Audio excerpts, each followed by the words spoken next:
قرآن مجید کا خوبصورت ترین لب و لہجہ دیکھیں آپ۔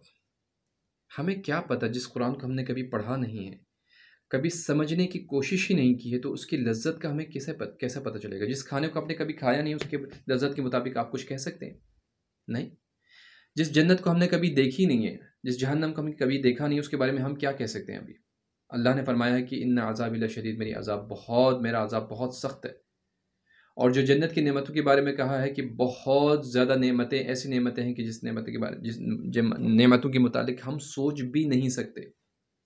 اور قرآن میں کس قدر خداوند متعال نے اپنے گنہگار بندوں سے مخاطب کیا ہے، کس قدر، اور کتنی محبت کے ساتھ، کتنے لطافت اور محبت اور رحیمیت کے ساتھ، لطف و کرم کے ساتھ اللہ نے ہمارے ساتھ مخاطب کیا ہے، میرے ساتھ، آپ کے ساتھ۔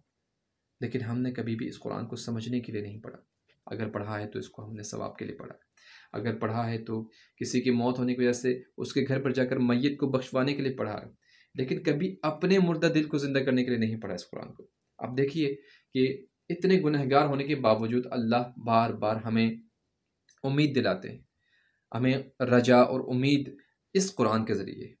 کیا فرما رہے اللہ کا ذرا لب و لہجہ آپ ملاحظہ کریں۔ آپ جہاں پر بھی دیکھیں، اللہ نے اگر کہا ہو کہ میرا عذاب بہت شدید ہے، میں عذاب دوں گا تمہیں، کہیں پر بھی عذاب کا اگر ذکر آئے تو اس سے پہلے اللہ اپنے رحیمیت کا ذکر کرتا ہے، اپنے رحم و کرم کا ذکر کرتا ہے، اللہ اپنے لطف و کرم کا ذکر کرتا ہے کہ میں بخشنے والا ہوں، میں رحم کرنے والا ہوں، تیرے لیے دروازہ کھلا ہے توبے کا، ہر گناہ تیرے لیے معاف، ہر گناہ تمہارے لیے معاف ہو سکتا ہے۔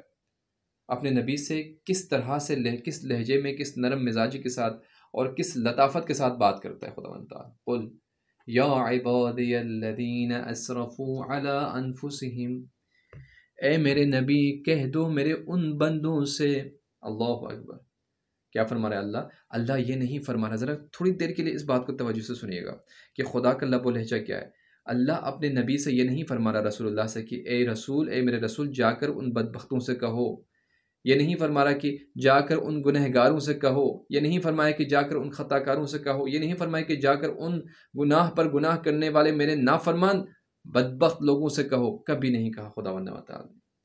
اللہ نے کیا کہا، کس طرح سے پیغام بھیجا، کہ قل، کہہ دو اے میرے نبی، یا عبادی الذین اسرفوا علی انفسہم، اے میرے بندو، اے میرے بندے۔ اللہ اکبر، اتنے گناہگار کرنے کے بعد رسول سے مخاطب کرتا ہے تو اللہ کہتے ہیں میرا بندہ، اور اپنے گنہگاروں کے بارے میں جب رسول اللہ سے کہلواتا ہے کہ ان سے کہہ دو۔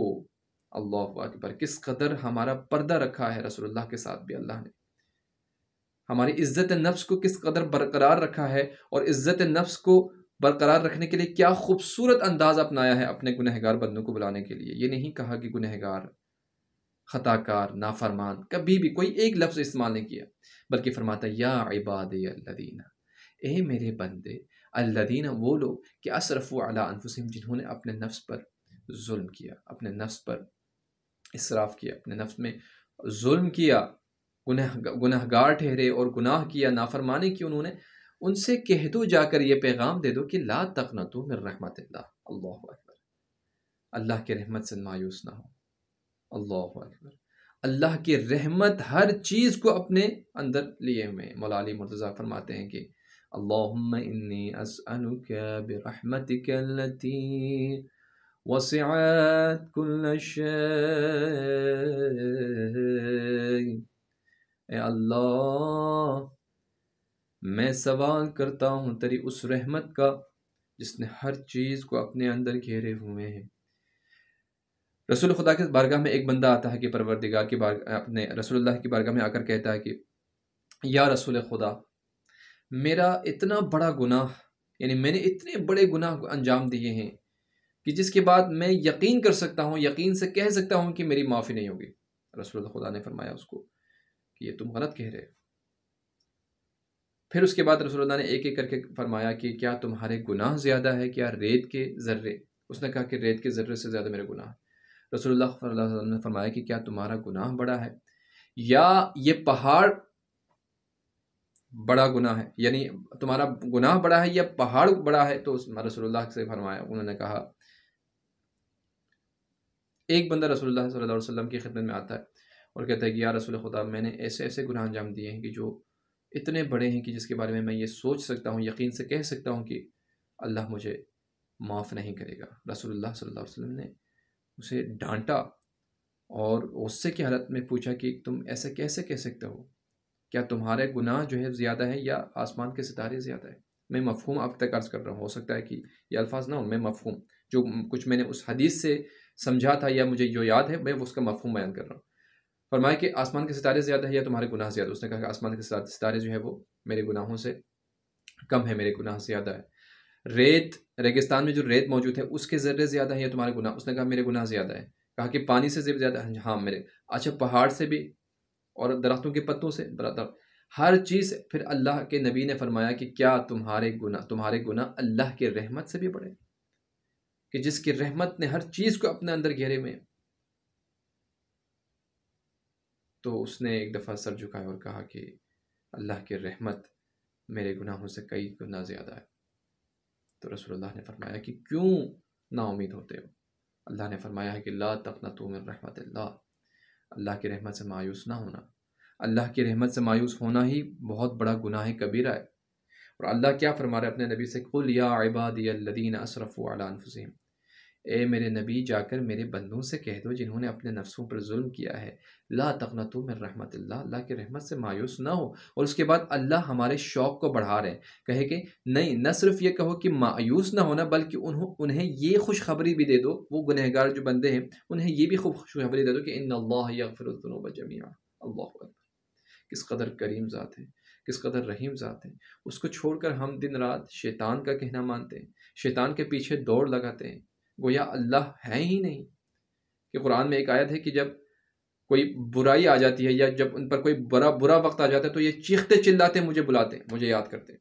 اور جب کوئی خوشی کا وقت آ جاتا ہے، جب ان کے لیے کوئی خوشی مل جاتی ہے، جب کوئی مال و دولت مل جاتے ہیں، ثروت مند بن جاتا ہے یا خوشی کا وقت آتا ہے تو اس طرح سے مجھے بھول جاتے ہیں، گویا میں ہوں ہی نہیں، نسیہ منسیہ۔ یہ ہمارا حال ہے اللہ کے ساتھ، ہمارا رابطہ۔ اور اس کے باوجود، اتنے گناہگار ہونے کے باوجود، اتنے خطا کار ہونے کے باوجود، ہر روز، ہر لمحہ، ہر سانس گناہ، ہمارا گناہ کے ساتھ ہم زندگی گزار رہے ہیں۔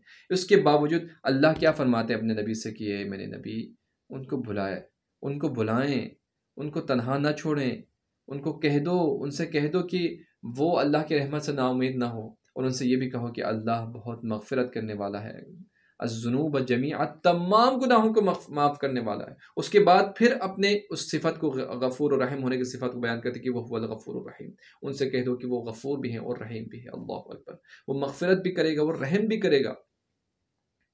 یعنی اگر وہ توبہ کا راستہ اپناتا ہے تو ان کے گناہوں کو اچھائیوں میں تبدیل کر دے گا۔ یہ کون کر سکتا ہے اللہ کے علاوہ؟ یہ کون کر سکتا ہے؟ اس کتاب کو پڑھنے والا اگر صحیح طرح سے سمجھ کر پڑھتا ہے، اس نیت سے اگر پڑھنا شروع کر دیتا ہے تو اس کی زندگی اسی دن سے سنور جائے گی، اور دن دگنی رات چگنی اس کی ترقی ہو جائے گی، دنیا و آخرت میں اس کی عزت ملے گی، اس کا فخر سے سر بلند ہوگا اگر وہ اس کتاب کے ساتھ اپنے زندگی گزارنے کی کوشش کرے، اپنے فیصلے اس کے مطابق کرنے کی کوشش کرے۔ تھوڑا وقت ہمارے لیے سخت ہوگا، تلخ ہوگا، کیونکہ ہم نے اپنے آپ کو ایسے عادات میں ڈالنے کی کوشش کی ہے کہ جو بالکل اس کے مخالف ہے۔ ہماری سستی، ہماری کاہلی، غیبت، غرور، تکبر، چغلی، حسد، کینہ اور دوسرے کے لیے دل میں دشمنی پال کر رکھنا، اس چیز سے ہم نے اپنے دل کو بہت سیاہ بنا دیا، بہت سخت بنا دیا، جس کے اوپر اب اچھی باتیں، اچھی فرامین، نورانی باتیں جو ہے وہ اثر انداز نہیں ہوتے۔ ہم نے اپنے زندگی کے دن جو ہے وہ ان چیزوں میں ہم نے گنوا دیے ہیں، گناہوں میں گنوا دیے ہیں، جس کی وجہ سے ہمارا جو پورا وجود ہے، تو گناہوں کی وجہ سے ہمارے پورے وجود میں جس طرح سے خون سرکولیٹ ہو رہا ہے، جس طرح سے اس خون میں جو ہے وہ گناہ بھی سرکولیٹ ہو رہا ہے، جس کی وجہ سے ہم کبھی بھی اچھی باتوں پر تھوڑی دیر کے لیے جو ہے وہ ہم متوجہ ہو سکتے ہیں، یا کوئی اچھی بات ہم پر اثر کرے تو تھوڑی دیر کے لیے، 1-2 گھنٹے کے لیے، اس کے بعد وہ اثر ظاہر ہو جاتا ہے۔ کیوں؟ کیونکہ ہم نے مکمل دوسرے ٹریک پر زندگی گزارنے کی کوشش کی ہے، جس ٹریک کو اللہ چاہتا ہی نہیں ہے، جس ٹریک پر شیطان کے علاوہ کوئی نہیں چل سکتا، شیطان کے چاہنے والوں کے علاوہ۔ خداوند متعال ہم سب کو توبہ کرنے کے ساتھ ساتھ اس کتاب پر اپنے زندگی میں اس کو پڑھنے اور اس کو سمجھنے کی توفیق نصیب فرمائے انشاءاللہ سب کو۔ خداوند متعال ہم سب کو اپنی زندگیوں میں موت آنے سے پہلے، موت کا فرشتہ موت کا پیغام لے کر آنے سے پہلے اس قرآن کو سمجھنے اور اس کو سمجھ کر پڑھنے اور اس پر عمل کرنے اور اس کے مطابق زندگی گزارنے کی توفیق نصیب فرمائے انشاءاللہ۔